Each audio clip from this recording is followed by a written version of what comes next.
yang ingin aku sampaikan adalah bahwa hitam dan putih di situ itu tidak ada yang lebih benar loh Mas ya. Ya. Mereka semua itu ada Ya. dan saling melengkapi, nggak ada yang siapa yang lebih benar.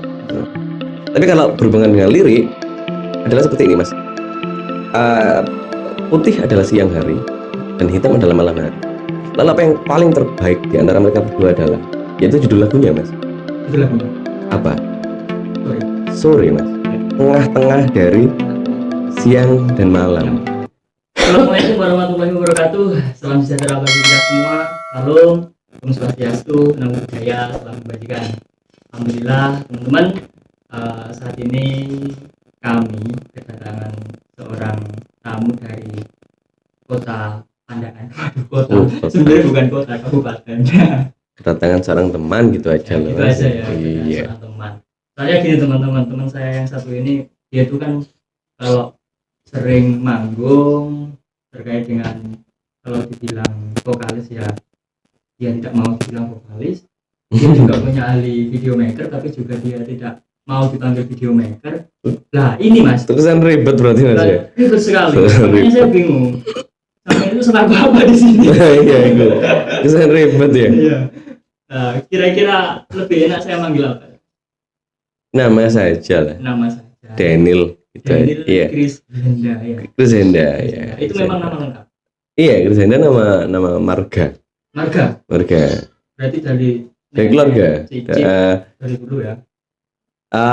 Dimulai dari keluarga sekarang sih. Chris itu ibu, Hen itu nama ayah, Da itu aku dan kakakku. Jadi Oke.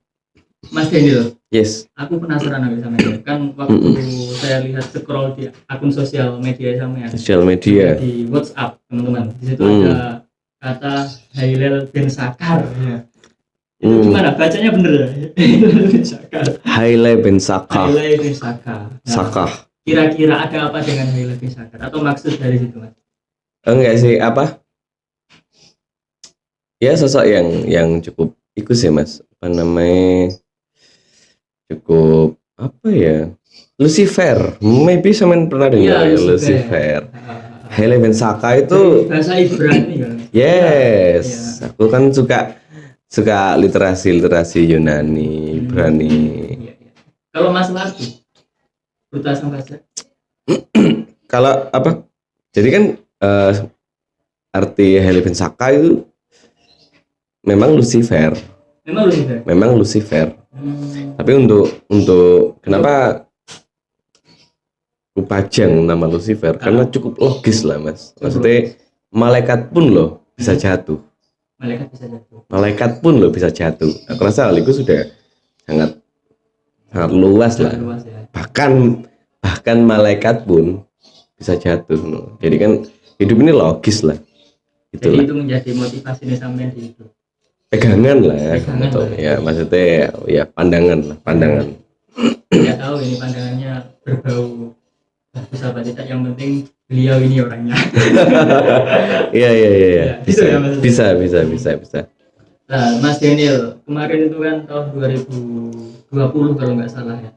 Yes. Saya melihat di akun YouTube itu sampean merilis sebuah lagu Sore. Ya, sebuah lagu Sore. Nah, sekilas dalam sebuah video kan tampil seorang perempuan memakai baju putih, setelah itu ganti memakai baju hitam, ya kan? Iya kan? Ya tahun 2020. Yang pasti penulis lagunya kan masih ingat. Pasti ya. Nah, kira-kira saya pengen tahu sendiri sih, kalau dari teman-teman kan banyak yang menafsirkan maksud dari lagu Sore itu apa, kan seperti itu. Ada yang menafsirkan bahwa seorang itu tidak bisa hidup bersama kan gitu, ya kan? Ada yang menafsirkan seperti itu. Lah, saya ingin klarifikasi dari seorang penulisnya langsung dari sebuah lagu itu. Karena teman-teman sebelumnya mohon maaf, Mas Daniel itu kan juga vokalis yang berpergian keluar kota. Sebenarnya nggak bisa saya omongkan, dia pasti marah ini. Enggak masalah, aman.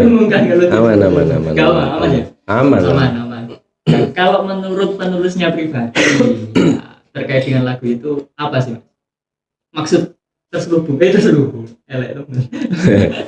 Lagu Sore ya? Iya, lagu Sore. Aku pun sangat yakin penontonnya Mas ya pun ada beberapa yang belum tahu ya, mungkin nanti bisa dibantu dengan sebuah link ya Mas ya. Oke, nanti Mungkin ya. teman-teman saya kasih linknya di deskripsi lagu sore itu. Lagu sore. Sebenarnya sih aku lebih apresiatif terhadap interpretasinya pendengar sih, tentang entah itu tentang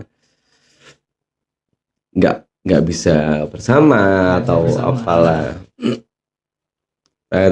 Tapi tadi Mas Siap cukup rinci karena ada apa, baju hitam dan baju putih. Jadi aku menjawab berdasarkan itu saja ya. Iya. Jadi yang ingin aku sampaikan di situ adalah sebenarnya manusia itu aku rasa punya dua hal ya, yin dan yang. Jadi memang benar-benar ada sisi yang benar-benar putih, itu mereka yang bijaksana, yang baik, yang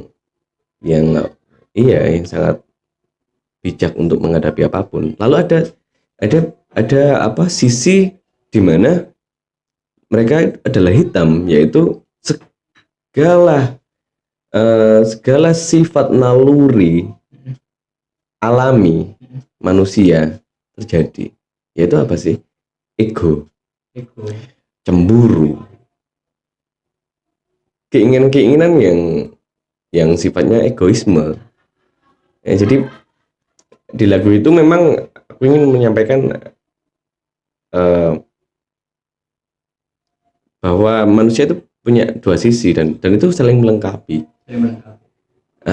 Tapi kebanyakan kalau anak sekarang kan dengerin lagu yang dengan nada seperti itu, menganggapnya selalu romansa kan Mas. Ya, jadi ya aku oke saja sih. Kalau saya pribadi Mas, melihat dari lagu yang sampean itu sulit untuk mengartikan, soalnya ada makna yang tersirat ya, kayak baju putih, baju hitam, terus makna sore dalam sebuah lagunya itu masih kalau saya katakan saya tidak berani apakah ini benar atau salah kan gitu. Yang jelas kan perspektifnya setiap masing-masing orang kan berbeda. Yes. Nah, kalau menurut sampean tadi kan kalau baju hitam menunjukkan orang itu dari sisi yang gelap lah, dari sisi yang ego dan lain sebagainya, bisa dari suci dan lain sebagainya, bisa seperti itu. Kira-kira hubungan dari liriknya apa Mas? Satu hal yang ingin aku sampaikan adalah bahwa hitam dan putih di situ itu tidak ada yang lebih benar loh Mas ya. Ya. Mereka semua itu ada. Ya. Dan saling melengkapi. Nggak ada yang siapa yang lebih benar. Tapi kalau berhubungan dengan lirik adalah seperti ini Mas. Putih adalah siang hari dan hitam adalah malam hari. Lalu apa yang paling terbaik di antara mereka berdua adalah, yaitu judul lagunya Mas. Judul lagunya apa? Sore Mas. Ya. Tengah-tengah dari siang dan malam. Mereka pasti menguasai semua hal itu. Keren ya Mas ya. Iya Mas. Kayak aku biasa gitu. Tapi aku kayak sih. Ya maksudnya apa? Aku rasa karya seni itu bisa seluas apapun Mas, tanpa ada apa ya? Tanpa ada halangan ya. Bukan halangan, tapi ada pengaruh dari lingkungan. Seni itu sangat bebas sekali sih. Itu teman ciptakan waktu sama grup band Mata Atri. Kalau boleh tahu sejarahnya gimana itu Mas? Sampean menciptakan Mata Atri. Mungkin dulu pernah menciptakan grup band dengan nama apa? Coba dipersingkat saja ya. Iya. Lagu Sore tercipta tahun 2014 mungkin. 2006 antara 2014 sampai tersempurnakan di tahun 2016. Jadi lama ya prosesnya. 2 tahun itu lagu itu tercipta dan tersempurnakan. Akhirnya terjadi sampai sepakat seperti yang sampean dengar sekarang. Iya. Atau mungkin yang teman-teman dengar akan nanti ini. 2014 sampai 16 prosesnya. Jadi maybe secara logis ya mungkin songe setahun, reve setahun ya, bisa kayak gitu. Tapi memang prosesnya cukup lama karena memang hal yang ingin kita sampaikan, ngomong kita karena ini sudah band. atau Atri itu memang tidak hanya sekedar tentang romansa yang cukup murah ya aku bilangnya, maksudnya romansa tentang kalau kita mengkaji dengan pikiran yang tidak dalam, kita hanyalah dua orang yang berjuang di tengah sore, tak akan pernah untuk memeluk. Ya mungkin kalau secara gambiang kayak toh aku ambil kowe nggak ngerai sok bareng. Dan ya sudah. Ya kira secetek itu lagunya. Cetek sempit lah. Sempit itu. Makanya kita menciptakan aransemen dan lirik-lirik yang membuat lagu ini cukup luas lah mas. Iya. Dalam segi pengambilan videonya juga. Nah itu adalah nilai yang sangat plus yang kita tambahkan bahwa lagu ini bukan tentang hanya romansa tapi kehidupan memang tentang sebuah choice, pilihan, tentang sebuah kamu ingin jadi seperti apa. Berarti selama ini sudah Matu Atri itu sudah menciptakan berapa lagu? Kalau bisa total sih kita sudah album keempat ya ini mas ya. Album keempat. Jadi dulu dimulai dari The Jammer. The Jammer. Mungkin teman-teman tahun-tahun berapa ya wilayah Pandaan tahun-tahun 2015 mungkin ya yang mendengarkan podcast ini yang sekolahnya masih di PGRI Pandaan atau di SMPN 2 Pandaan atau apa ya Yayasan Sejahtera mungkin pernah dengar lah Jammer tahun-tahun dulu lah ya. Masih zamannya Mas Daniel masih muda masih ganteng ya cek disuruh itulah macak moha sing I don't know lah ya. Nah, berarti sampean pernah ya potongan sing ya bos pinggirnya seset. Ya mas, aku pernah menjalani masa-masa suram itulah pokoknya. Oke. Sudah bagus teman-teman. Tahun 2021 Mas Daniel. Yes. Di tahun itu kan aku kenal Mas Daniel tahun 2020 kalau nggak salah kemarin. 2020. Iya, 2020. Tahun 2021 Mas Daniel ikut nimbrung dalam sebuah proyek film dan beliau menjadi kalau nggak salah produser ya. Bisa jadi produser sekaligus director editor karena video maker. boleh lah apapun itu lah. Kuliahnya di jurusan informatika ya masuk akal juga sih. Lah waktu itu teman-teman ada sebuah film yang ditampilkan ya di Pasuruan ya, dibuat di Pasuruan atau gimana? Iya maksudnya teman-teman Pasuruan banyak tempat itu bahkan tempat dulu aja tempatnya enggak di Pasuruan saja tapi banyak tempat yang memang kita butuhkan. Oke. Nah film yang awal ditampilkan itu teman-teman terkait dengan kalau teman-teman pernah lihat Orang Parare Sindikat ya akunnya Orang Parare Sindikat itu yang dirilis pertama yaitu Cinta Putih Mbak Ratih ya. Saya baru melihat pertama itu mas. Okay. Ya kan dalam sebuah filmnya menceritakan kisah nyata dalam kehidupan. Saya kira seperti itu. Terima kasih. Ya, menceritakan seorang ya yang ada khususnya di wilayah sini semuanya juga ada kisah-kisahnya seperti itu saya kira. Ya mungkin teman-teman bisa melihat lah di videonya tersebut. Ada seorang perempuan yang kerjanya dalam tanda kutip baik menurut dia kan gitu. Ya, oke. Masuk akal ya. Baik menurut dia. Banyak pesan moral lah di situ ya. Moral di sana. Dan artis-artis yang diambil dari Mas Daniel saya pernah dengar dari teman-teman itu memang bukan dari background videografer tapi bukan. Ya, enggak ada di dunia film memang. Menciptakan sebuah film yang real sesuai kenyataannya. Lah, sampai saat ini saya pengen tanya sama Mas Daniel. Siap. Apa yang melatar belakangi sampean menciptakan sebuah film itu? Dengan alur cerita yang seperti itu, ya kan aliran film kan banyak. Iya. Ya, ada yang agamis dan lain sebagainya. Yes. Kenapa sampean menciptakan alur film yang seperti itu? Dengan- Atau karena ingin mengikuti tren saja di YouTube ya, misalkan menampilkan hal-hal seperti itu. Saya pengen tahu dari Mas. Oke. Mas itu rokok Mas itu. Siap. Itu enggak kebanteran musiknya. Enggak. Oh, wis dicelikno akhirnya. Santai. Mas monggo kopinya. Iya. Ini banter banget, aman ya musiknya ya. Ya enggak.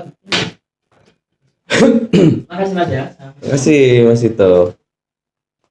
Aman ya? Aman. Musiknya aman ya? Ya aman. Oke, biar background juga. Musiknya mengendalikan enggak? Ke musiknya dikecilin udah boleh.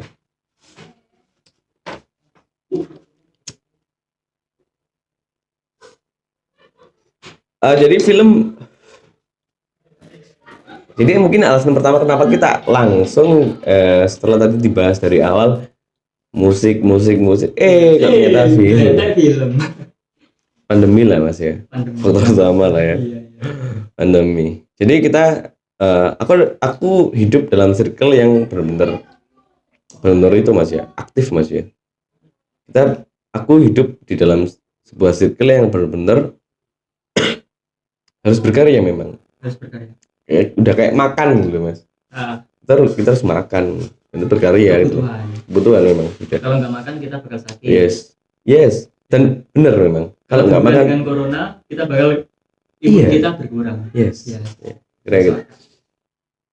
Dimulai dari hal seperti itulah. Akhirnya kita akan bikin sebuah film. Maksudnya begini, kalau kita memang nggak bisa menyampaikan apa yang ingin kita sampaikan ya lewat musik, karena konser sudah nggak bisa, karena gigs cafe sudah nggak bisa, dan semuanya harus diam di rumah. Akhirnya apa? Kita harus bikin film agar pesan-pesan tetap bisa disampaikan, Mas. Jadi kita tetap dalam jalur di mana fungsi kita yaitu fungsi kita, Mas. Aku rasa sih fungsinya seniman itu ya menyampaikan sebuah nilai-nilai, maksudnya kamu punya pandangan seperti apa, bagikan. Ada yang setuju, ada yang enggak, it's okay, relatif gitu loh. Relatif gitu loh. Akhirnya kita memutuskan untuk cobalah kita bikin film. Sebenarnya kata yang tepat adalah bukan cobalah kita bikin film, tapi lebih ke cobalah kita menyampaikan pesan kita lewat media lain. Waktu itu kita sepakati film. Oke. Akhirnya yang kita sampaikan adalah sangat tabu. Mungkin teman-teman yang nonton ya, yang nggak tahu maksudnya di film pertama pun kita langsung mendobrak ya, atau menggasak atau menggasak lah ya, bahwa dunia prostitusi itu memang sudah ada. Ini di rumah kita sudah ada gitu loh. Cuman semuanya tabu, untuk membahas tabu, untuk memperbincangkan tabu, tapi memang itu nyatanya ada. Yang kami tidak setuju sebagai seniman,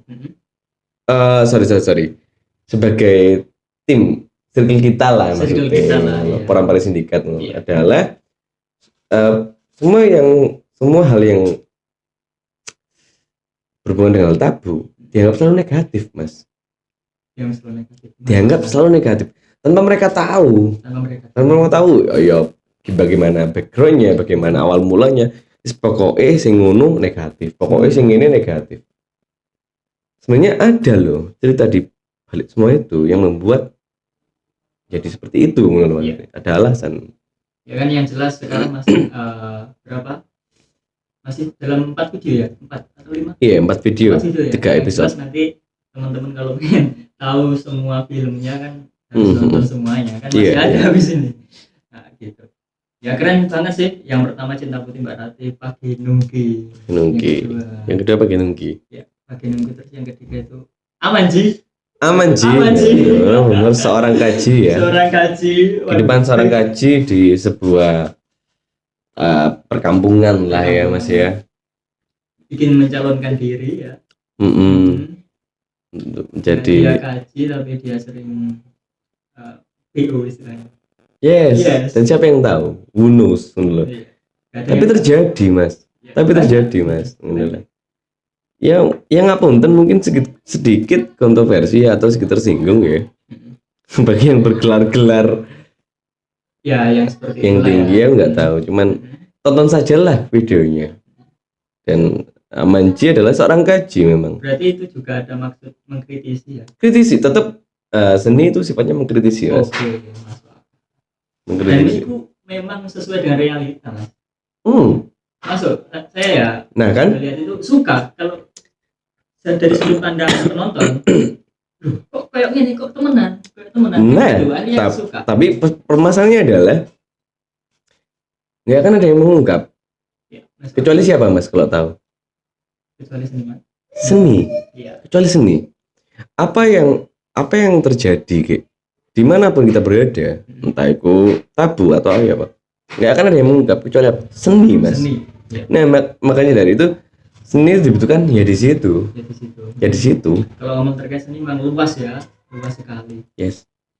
Dan kalau bahas soal seni terkait dengan nilai-nilai apa yang dalam video tersebut atau sebuah musik yang sampean buat, pasti panjang, berhari-hari nggak bakal selesai kan gitu. Iya, Ngomong terkait pastinya seni. iya, pastinya Ya iya. terlepas dari itu semua Mas Denil. Yes.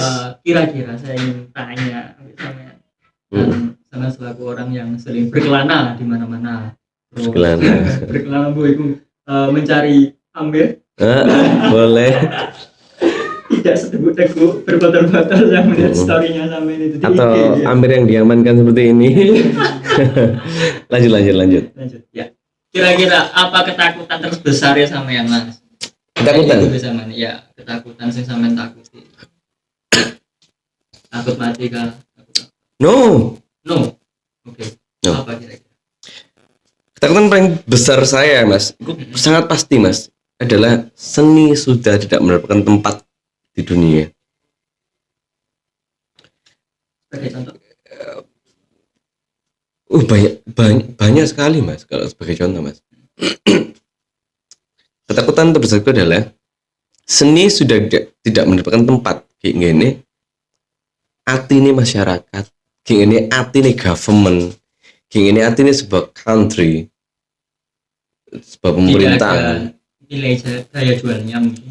No, Mas. Bukan seperti itu. Seni penghidup malah, Mas. Seni penghidup. Ketika apapun lini sebuah negara, aku pikir, Mas, ya, ketika tidak ada unsur seni di situ, wah, sudah, we just like an android, Mas. Oke. Iya. Kalau beda dengan robot gini, Mas. Masuk akal.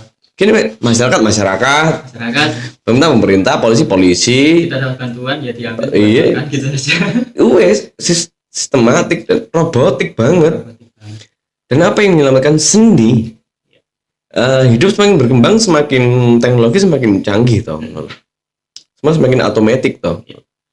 Yang menyelamatkan semua itu adalah seni. Naluri ini tetap yang menjagakan, naluri tetap ada. Seni, Mas. Seni Seriously. bukan orang yang bukan hanya penyair, bukan hanya Everything. ya, semuanya kan. Semuanya, Mas. Yang Everyone. masing-masing, Iya. ya. Seni, Mas. Oke. Nah, kira-kira Mas Abdul, setelah apa yang Salman sampaikan tadi kan awal beberapa tahun yang lalu fokus di bidang musik, terus 2021 fokus di bidang video ya. Kira-kira siapa sih tokoh panutan di sampean? Mungkin di bidang musik ya kan? Kan fokusnya sekarang di bidang musik. Sebentar. Iya. Enggak lah, fokus di bang video enggak. Cuman begini, Mas. Iya. Memang karena aku pada dasarnya suka di bidang teknologi, Mas, ya. Oh, Jadi gitu. dan aku memang suka dunia videografi. Jadi aku tetap di musik lah. Videografi sekedar side job lah, Mas. Oke. Beberapa kali hanya teman-teman terdekat saja sing yuk aku kena video klip baru aku kerjakan, tapi untuk pekerjaan yang apa ya profesional dan komersial kadang aku menolak memang. Oke. Karena memang bukan passionku di situ. Memang aku suka bikin video, memang aku suka. Berarti tokoh panutannya sampean siapa? Musik ya. Iya, musik. Musik ya. Atau dulu pas waktu zaman Indonesia dulu. Oke. Aku waktu kecil sudah dicekoi sama slang memang slang. slang sih. Makanya saya Eh, slang lalu ayahku suka apa, Frankie and Jane, Oke. Deloitte, lalu apa namanya, Ebit G Ade. Oh iya. Orang tua aku ikut Indonesia ya. Indonesia. Kalau lu kritis itu ya. Apa musik yang kritis dalam boleh lah kritis. Intinya aku memang besar di apa, di dalam karya-karya mereka gitu loh, Mas. Karya mereka. Tapi gitu. Banyak lah Mas, kayak referensi nggak akan habis. Tapi yang jelas selama ini tokoh panutan mungkin ya tokoh yang dulu sama yang kemari yaitu slang. Kalau boleh ngomong sebenarnya Mas ya, siapa yang menjadi panutanku dalam hidup Mas ya? Bukan karena kan gini ya Mas, dari tadi kan kita bilang seni toh ya. Bukan secara spesifik aku sebagai seniman toh. Mas. Kalau memang sama ngomong dari awal aku sebagai seniman, maybe aku akan selalu lurus kayak musik gitu. Kayak kehidupan berseni, panutan utamaku adalah ayahku, keluargaku itu apa, they are the real seniman Mas. The real an artist wes. Mereka seniman Mas. Aku sering podcast sama teman-teman, siapa yang menjadi panutan pasti keluarga Mas. Iya memang ya, tapi berarti gak anu ya. Tapi mainstream misalnya. Saya kira orang seperti Samen itu orang yang membelot dari keluarga gitu. No. Dari segi penampilan dan lain sebagainya. Enggak perlu kayak gitu lah. Itu yang paling utama. Mohon maaf Mas, ini hanya pikiran-pikiran. Iya maksudku gini Mas. Nah akhirnya kan gitu toh. Apa jenenge, pandangan seperti itu bahwa seniman itu berandal. Maybe ya, seniman itu apa, frontal. Enggak, I love my family. Dan ayahku serang seniman Mas. Ayahku gambar setiap hari, melukis setiap hari. Mamaku penyanyi. Kakakku drummer. Maksudnya aku memang hidup di darah seni ya. Cuman memang aku merasa keluargaku layak untuk aku panut menurut anunya Mas, pemikirannya Mas. Pemikirannya kudu apa yang sudah, maksudnya mungkin beberapa orang sing kowe manut sopo karena mereka sudah besar. Enggak. Aku manut keluargaku karena apa, keluargaku santai banget loh. Pemikirannya sing tak panut iku, yang membuat aku ngefan niku. Jadi itu. Kira-kira hal apa yang sing sampean kagumi atau suatu ketika terdapat suatu kejadian sing sampean percaya bahwa orang tua itu adalah panutan yang paling utama mungkin? Open minded Mas. Open minded banget keluargaku Mas. Contoh? Aku mungkin biar menjadi motivasi saya atau teman-teman lain sebagainya, kira-kira seperti itu. Okay. Fun fact Mas ya. Maybe ada 3 atau 2 channel yang ngajak aku podcast dengan beberapa materi yang mereka sodorkan. Aku nggak mau. Karena it's just like kerja pabrik, it's just like kerja kantor, it's just like mereka formal tentang bandku, formal tentang kehidupanku. Agak lah. Enggak ya? Iki first time aku ayo menolak.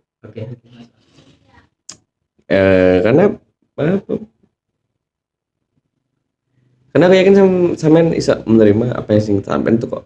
Apa yang aku yakin sampean bisa menerima apa yang aku sampaikan perihal keluargaku. Kenapa aku mengagumi keluargaku kan Mas ya? Pertama kali aku minum Mas ya, ambek ayahku. Pertama kali aku ngerokok, ambek ayahku.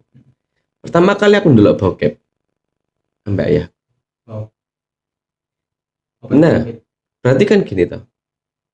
Aku terjun di dunia apapun itu, ada edukasi di situ. setelah sampean lakukan dan penyesalan yang sampean lakukan dan lain sebagainya. Kira-kira sampean hidup dek dunia iki tujuannya sampean ini sakjane opo? Terakhir wis iki. Cukup cukup mantap sekali Bang Koy. Setelah apa yang aku lakukan ya. I think seakan-akan kayaknya Mas ya, apa yang aku lakukan kayak berandalan banget Mas ya. Iya. Tapi ya, Seakan-akan. tapi aku yakin Mas ya, aku lebih bahagia Mas daripada semua orang yang tunduk terhadap sistem, tunduk terhadap ya pabrikku bekerja. Rasa aku adalah orang yang lebih dari mereka. Lebih kok bentang kali siji yang mereka dapat loh ya. Oh iya, aku 5 juta sebulan. Iya oke. Bagian berapa juta? I don't know. Tapi aku bisa bagian keluarga aku. Maksudnya ini, aku ingin tanya Gigi masih happy ya. Menanyakan kepada teman-teman yang melihat ya. Aku tanya sampean mas-mas mbak-mbak ya, yang kerja kayak instansi kayak pabrik. Tahu nggak sih? Untuk orang kelambi nawang tuh, kalau japet ay, benulan, bentahun. Ono nggak sing ngkokno? Sing gak tahu telat. Pertanyaan sing simpel tapi ini Yes. banyak Dan sekali aku sing gak kerja pabrik. Iya. Aku sing maybe ke podcast iki aku menyampaikan seluruh ke my dark side ya. Oke. Kasarane ngono kan Mas ya. Kasarannya gitu. Sisi gelap kutok kan yang aku sampaikan kan ya. I don't talk about tentang apa jenenge tropi-tropi yang aku capai. Oke. Apa jenenge pencapaian-pencapaian yang aku capai gak tak sampai lagi mau memang kan ya. Tapi ibuku selalu tak seneng no bendino. Ben minggu tak ajak nongkrong, benulan tak tekokno apapun yang dia inginkan. Gak pernah kekurangan. Ya, lalu aku tanya sih. Gitu. Kamu yang bersikap baik di sosial media, maybe ya. Akhirnya kan aku harus bertabrakan dengan zaman sekarang tau. Kamu yang terlihat baik di sosial media. Ya bawang kamu. Wis mbok tukokno klambi taulan iki. Berhasil aman ta? Apa pas ditelepon kamu angkat? Ikulah Mas. Orang tua. Ya, Membahagiakan orang tua. cukup lucu sih. Akhirnya cukup lucu sih. Konsen gue kayak ngono sebenarnya. Tapi ya iso lah. Kayak no ya. Kayak bahan lah, kayak arek nom saiki ya. Oke. Nggak masalah. Ya, kira-kira seperti itu teman-teman. Yes. Ya, hampir terbawa perasaan juga ya. Apa yang telah disampaikan oleh Mas Daniel. Tidak mengulik terkait dengan hal-hal kegiatan apapun. Ya, yang saya ulik mungkin terkait pola pikir aja di sini Mas. Tadi yang saya ingin buka pada teman-teman semua. Mungkin pola pikir kita selama ini ya, saya kira tidak semua orang mempunyai paradigma yang sama. Aku sampean, Mas Daniel juga. Jelas apa yang kita sampaikan atau yang Mas Daniel lakukan, saya lakukan, teman-teman lakukan, pasti memiliki sisi positif masing-masing. Tidak ada di dunia ini yang paling benar, baik buruk itu tidak ada. Yang jelas yang ada itu adalah kita yang melakukan, dan inilah kebaikan diri kita. Yes. Kita tidak pernah justice, yang bisa menentukan kan Tuhan. Baik buruk kita. Ya, kalau kita percaya sama Tuhan kan gitu. Harus ambiguan. Oke. Terima kasih itu saja Mas Daniel. Yes, Mas. Terima kasih banyak. Malam hari ini mungkin bagi saya dan Mas Daniel ketika ada pernyataan atau kata-kata yang kurang berkenan bagi teman-teman, kami mohon maaf ya Mas. Ya. Aku harap sesi kali ini pendengarnya cukup dewasa sih untuk menanggapi apapun perbincangan kita sih. Iya. Karena maybe mungkin ini cukup beda lah Mbak. Yang pernah saya undang gitu. Ya, memang cukup ekstrim ya. Cuma ini little bit lah, aku ngomong 15% lah. Iya. Itu pikiranku. Nanti bisa kita lakukan perbincangan yang lain. Banyak yang ingin mendengarkan tentang apa sih sebenarnya kayak gini. Literasi hidupku ya. Monggo. Tanpa sensor, tanpa apapun ya. Oke teman-teman, mungkin kalau teman-teman pengen diskusi lagi dengan Mas Daniel, Ya nggak apa-apa, nanti tulis di kolom komentar yang mungkin bisa kami fasilitasi atau langsung diskusi ngopi. Oke, it's okay kan? Oke, tinggal japri saja, kita ngopi bareng sambil minum kopi bareng. Boleh. Ya, seperti ini. Ini Meskipun kopi kita beda. Terima kasih, itu saja bagi kami teman-teman. Mohon maaf yang sebesar-besarnya. Akhir salam. Wassalamualaikum warahmatullahi wabarakatuh.